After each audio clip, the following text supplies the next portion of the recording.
Hello friends, Mamun's কিচেনে তোমাদের সকলকে স্বাগত। আজ আমি হাজির হয়েছি ভীষণই হেলদি এবং টেস্টি একটি রেসিপি নিয়ে। দেখো, পাস্তা তো আমরা অনেক রকমভাবে খেয়েছি, কিন্তু এই রকমভাবে যারা এখনও খাওনি তারা একদিন খেয়ে দেখবে, খুব খুব ভালো লাগে।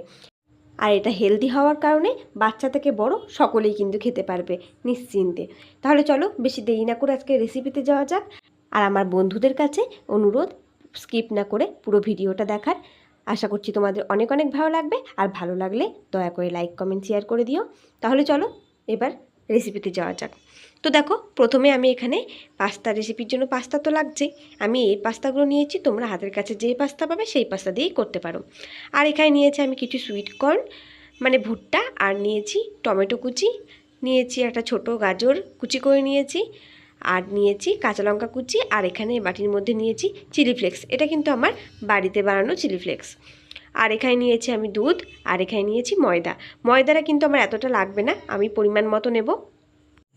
এবার প্রথমেই একটা কড়াইয়ের মধ্যে আমি দিয়ে দিচ্ছি পরিমাণ মতো জল, তার মধ্যে দিয়ে দিলাম একটু লবণ। এবার পাস্তাগুলোকে সেদ্ধ করে নেব। তো তার জন্য পাস্তাগুলোকেও আমি এই জলের মধ্যে দিয়ে দিলাম। আর লবণ দিয়ে সিদ্ধ করার কারণে কিন্তু পাস্তাগুলোর মধ্যে লবণটা ঢুকবে, এটার স্বাদ কিন্তু খুব ভালো হয়। এবার এটা সিদ্ধ করে নিয়েছি ভালো করে। দেখো, খুন্তির দিয়ে কেটে গেলেই দেখা যাবে যে সিদ্ধ হয়ে গেছে। এটা বেশিক্ষণ লাগে না। এই যে সিদ্ধ হয়ে গেছে, এখন আমি এটাকে একটু ছাঁকনির মধ্যে নিয়ে ভালো করে জলটা ছেঁকে নেব, আর উপর থেকে এরকম ঠান্ডা জল ছিটিয়ে দেব। ঠান্ডা জল একটু ঢেলে দিলে কী হবে, এই পাস্তাগুলো একদম ঝরঝরে তৈরি হবে, আর একটার গায়ে আর একটা লেগেও থাকবে না। তো তারপরে দেখো, ওটা ভালো করে পরিষ্কার করে নিয়ে ওই ফ্রাইং প্যানের মধ্যে আমি দিয়ে দিয়েছি পরিমাণ মতো বাটার। এটা কিন্তু তোমরা চাইলে ঘি দিয়েও করতে পারো বা সাদা তেল দিয়েও করতে পারো। বাটারটাকে দেখো ভালো করে গড়িয়ে নিয়েছি আমি। গড়িয়ে নেওয়ার পরে এর মধ্যে আমি দিয়ে দিলাম প্রথমে গাজর কুচিগুলো। আর গাজর কুচিগুলো যাতে ভালোভাবে তাড়াতাড়ি সিদ্ধ হয়ে যায়, খুব তাড়াতাড়ি যেন নরম হয়ে যায়, তার জন্য আমি দিয়ে দিচ্ছি সামান্য পরিমাণে লবণ। লবণ দিয়ে গাজরগুলো ভাজলে কিন্তু খুব তাড়াতাড়ি সিদ্ধ হয়ে যাবে গাজরগুলো। তো দেখো, এই যে ভাজা আমাদের হয়ে গেছে। খুব লাল করে ভাজবো না, হালকা জাস্ট ভেজে নেব। তারপরেই আমি এর মধ্যে দিয়ে দিচ্ছি যে সুইট কর্নগুলো, ভুট্টাগুলো আর কি, যেগুলো রেখেছিলাম সেগুলো দিয়ে দিলাম। আর দিয়ে দিচ্ছি কাঁচা লঙ্কা কুচি, আর দিয়ে দিলাম টমেটো কুচি। আর টমেটো কিন্তু আমি খুব ব্যবহার করিনি, আমি এখানে অল্পই দিয়েছি।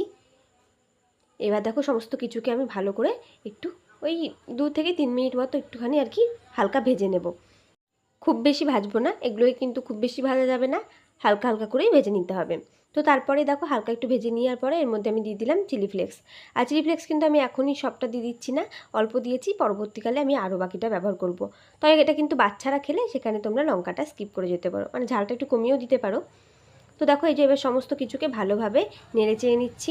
বন্ধুরা, তোমরা অনেকেই আছো যারা আমার ভিডিওগুলো তো দেখছো, কিন্তু তাতে কোনো রকম লাইক কমেন্ট করছো না। তো তাদের কাছেই একটাই অনুরোধ, যে একটা করে লাইক আর একটা করে কমেন্ট করে দিও। তো এদিকে দেখো, সমস্ত কিছু আমি ভেজে নিলাম, এখন এগুলোকে তুলে নিলাম।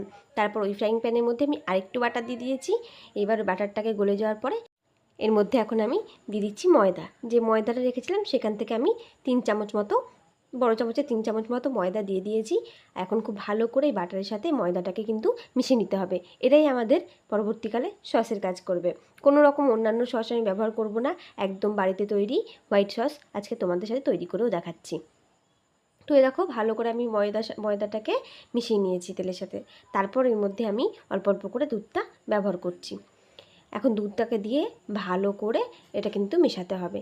এই কাজটা একটু সময় নিয়ে আর একটু ভালো করে করতে হবে, তাহলে কিন্তু এই ময়দাগুলো দানা দানা থাকবে না, খুব ভালো করে গলে যাবে দুধের সাথে।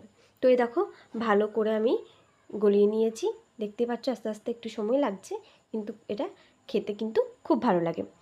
তো এই দেখো, অনেকটাই সসের মতো দেখতে লাগছে না? এরকমভাবে তোমরাও কিন্তু তৈরি করে দেখতে পারবে, খুব ভালো লাগবে। এই যে দেখো, আমাদের একদম সসটা পুরোটাই রেডি হয়ে গেছে। এখন আমি এর মধ্যে দিয়ে দিলাম আরও একটু জল। জলটা এখন আমি আর খুব বেশি দিচ্ছি না, আমাদের যেহেতু পাস্তাগুলোও সিদ্ধ করা আছে, সবজিগুলো এদিকে ভাজা আছে, তো সেই কারণে আমি অল্প জল দিয়েছি। এবার যখন এই ঝোলটা হালকা ফুটে আসছে, তখন আমি এর মধ্যে দিয়ে দিলাম অল্প চিলি ফ্লেক্স, বাকি যেটা রেখেছিলাম, আর একটু লবণ, আর একটুখানি গোলমরিচের গুঁড়ো। প্রথমেই বললাম যে বাচ্চারা খেলে সেখানে কিন্তু তোমরা ঝালটা একটু কমিয়ে দিতেই পারো, কোনো সমস্যা নেই। এবার সমস্ত কিছুকে খুব ভালো করে মিশিয়ে নিচ্ছি।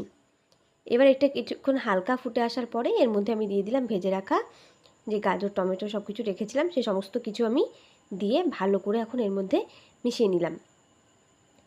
আর এটা কিন্তু ভীষণ ঝটপট তৈরি হয়ে যায়, খুব বেশি সময় লাগে না। তো এই দেখো যে ফুটেও এসেছে। এইবার এর মধ্যে যখন ফুটে আসবে এটা, তখনই এর মধ্যে আগে থেকে সিদ্ধ করে রাখা পাস্তাগুলো দিয়ে দিলাম। পাস্তাগুলো দেওয়ার পরও কিন্তু এটা 2-3 মিনিট রান্না করলেই এটা হয়ে যায়, খুব বেশিক্ষণ লাগে না। তো তখন পাস্তা দেওয়ার পর যখন এরকম প্রথম ফুটে আসবে, তখনই এর মধ্যে দিয়ে দিচ্ছি আমি 1/2 চামচ পরিমাণে চিনি। চিনিটা কিন্তু এর মধ্যে খুব বেশি দিলে হবে না, অল্প দিতে হবে। মানে এটা খেতে ঠিক কীরকম হবে বলো তো, হালকা টক মিষ্টি ঝাল ঝাল এরকম হবে। টমেটোটা দেওয়ার কারণে একটু টকটক হবে, মিষ্টিও হবে আর একটু ঝাল ঝালও হবে, খেতে কিন্তু খুব ভালো লাগে। তো দেখো এই দিকে দেখো আমাদের ঝোলটা এরকম শুকনো শুকনো হয়ে এসেছে। এরকম মাখা মাখা অবস্থায় যখন হয়ে যাবে, তখনই দেখবে কীরকম ক্রিমি একটা টেক্সচার চলে এসেছে, কোনো রকম সস ব্যবহার করা ছাড়াই। তো আমাদের এটা রেডি হয়ে গেছে। এখন আমি এটাকে গরম গরম পরিবেশন করে নিচ্ছি। এই যে কত সহজে ঝটপট তৈরি করে ফেললাম আজকের হোয়াইট সস পাস্তা।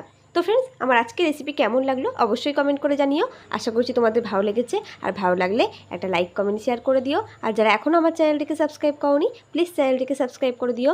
আজকের মতো এই পর্যন্তই। দেখা হচ্ছে নতুন কোনো দিন নতুন কোনো রেসিপি নিয়ে। ততদিনের জন্য তোমরা সুস্থ থেকো, ভালো থেকো।